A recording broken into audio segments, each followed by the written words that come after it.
Всем доброго дня! Это видео является анонсом очередного урока, связанного с Чесао на нашем канале. И этот урок будет посвящен в основном работе кистью.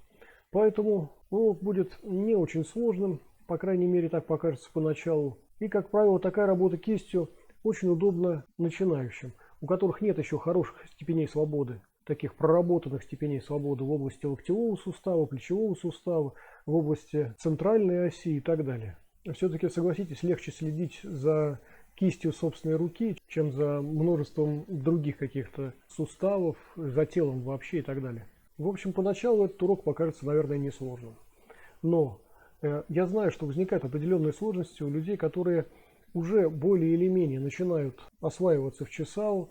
В частности, если вы прошли предыдущие уроки, посвященные этой теме, то уже более или менее представляете себе, как вообще работает Чесао, для каких целей оно существует, как это помогает вам в вашей боевой практике, как помогает контролировать противника, манипулировать им и так далее.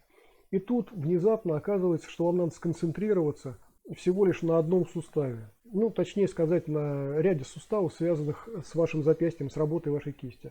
Да, это может вызвать определенные сложности, создать какие-то препятствия и так далее, но с другой стороны, как иначе?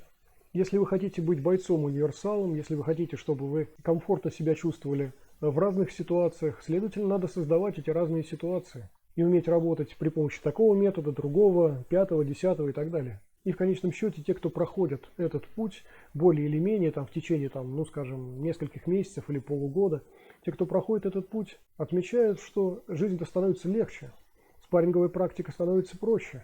Потому что диапазон ваших возможностей становится все шире, и то, что вызывало у вас сначала какие-то сложности, теперь это стало частью ваших навыков, и вам не надо даже вдумываться особенно в реализацию этих навыков. В общем, типичная такая боевая работа, с которой, я надеюсь, вы уже более или менее знакомы, проходя по пути боевых искусств. И, как было сказано выше, этот урок в совокупности с теми, которые ему предшествовали, помогает вам разбираться в Чесао и в спарринговой практике вообще все лучше и лучше. О том, как приобретается урок, внизу в описании к видео. Там же все полезные ссылки на ресурсы, содержащие информацию о боевых искусствах. Не забываем подписываться, делиться, ставить лайки, писать комментарии, жать колокольчик, чтобы ничего не пропустить. Переходить на плейлисты нашего канала, чтобы у вас была возможность лучше сориентироваться в тех темах, которые вас интересуют в боевых искусствах. А я вам желаю хороших тренировок.